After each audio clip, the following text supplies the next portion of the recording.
बिस्मिल्लाहिर्रहमानिर्रहीम। अस्सलामु अलैकुम वरहमतुल्लाहि वबरकातुहू।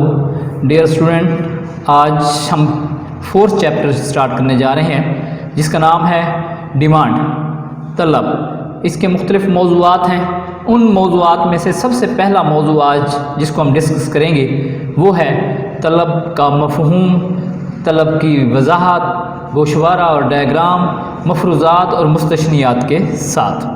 डियर स्टूडेंट, सबसे पहले आम बोलचाल में तलब से मुराद किसी शय के हसूल की तमन्ना या ख्वाहिश ली जाती है।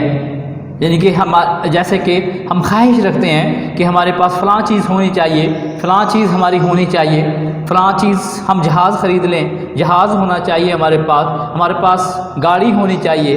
तो मुख्तलिफ़ चीज़ों की यानी कि ख्वाहिश या तमन्ना आम बोलचाल में।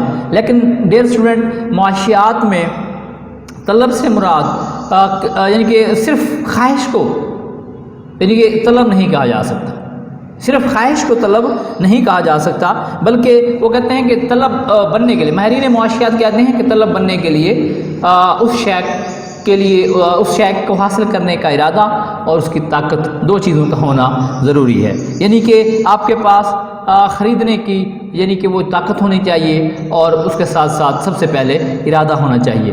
बाज़ वक़्त ऐसा होता है डियर स्टूडेंट कि इंसान के पास ताकत होती है, दौलत होती है, रुपया पैसा होता है ऐशा ख़रीदने का, लेकिन ख्वाहिश नहीं होती, इरादा नहीं होता, तो भी उसकी तलब नहीं बन सकती। बाज़ वक़्त डियर स्टूडेंट इरादा होता है, ख्वाहिश होती है, लेकिन ताकत नहीं होती, मतलब दौलत नहीं होती, रुपया पैसा नहीं होता। जैसे हम बाज़ार में गए हुए हैं, बहुत सारी चीज़ें देखते हैं, हम ख्वाहिश कर सकते हैं कि ये हमारी होनी चाहिए, ये भी ख़रीद लें, हम ये अच्छा वाली चीज़ ख़रीद लें, लेकिन ख़रीद नहीं सकते क्योंकि पॉकेट यानी कि इजाज़त नहीं देती।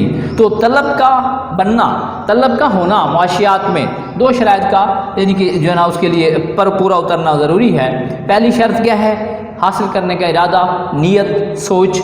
दूसरा जो है वो है हासिल करने की ताकत। डियर स्टूडेंट, तो यानी कि इसी तरह जब इनमें से कोई भी एक चीज़ मिसिंग होगी तो तलब नहीं बन सकती। वो कहते हैं किसी शय की तलब का जिक्र कीमत के बगैर भी नहीं किया जा सकता। कीमत को पहले डिस्कस करते हैं, कीमत और तलब, फिर तलब को जो है तलब का जिक्र आएगा। यानी कीमत के बगैर तलब अधूरी है। यानी कि इसको कह सकते हैं क्योंकि जब शय की कीमत तब्दील होती है तो तलब भी तब्दील होती है। यानी कि तलब, कीमत के बढ़ने पर तलब कम, कीमत के कम होने पर तलब में इजाफा।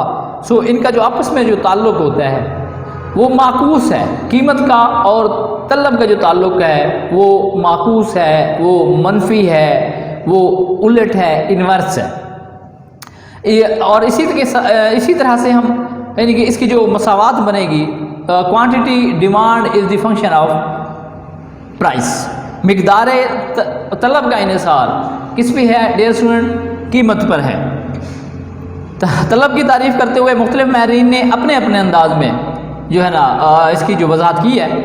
प्रोफेसर बिनम लिखते हैं किसी शय की वो मिकदार जिसे सारिफीन एक ख़ास अरसे वक्त में ख़रीदने के लिए, ख़ास अरसे वक्त में ख़ास कीमत पर ख़रीदने के लिए तैयार हो या ख़रीदने के लिए रज़ामंद हो जाए, उसको हम कहते हैं तलब। इसी तरह से सादा अल्फाज में हम इसको यूँ भी कह सकते हैं कि तलब से मुराद किसी शय की वो मिकदार जो कोई शख्स एक ख़ास वक्त ख़ास कीमत पर ख़रीदने के लिए तैयार हो जाए। इसकी मज़ीद जो है डिटेल वजाहत के लिए जो है एक कानून मौजूद है। क्वेश्चन आ सकता है कानून तलब से क्या मुराद है, इसकी वजाहत गोशवारा और डायग्राम की मदद से करें। तो कानून तलब सबसे पहले क्या है? इसकी डेफिनेशन है।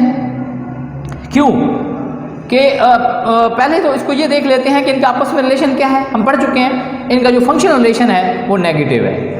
तलब में कीमत में इजाफा, तलब में कमी, कीमत में कमी से तलब में इजाफा होगा। इनका जो माकूस रिश्ता है इसको हम अगर अल्फाज की सूरत में तरतीब देते हैं तो इस तरह से बयान किया जा सकता है कि अगर दीगर हालात जूं के त्यों रहें और कीमत में इजाफा हो जाए तो इस शय की तलब सुकड़ जाती है, और इस तरह अगर शय की कीमत कम हो जाए तो तलब क्या हो जाती है डियर स्टूडेंट? फैल जाती है। कीमत के कम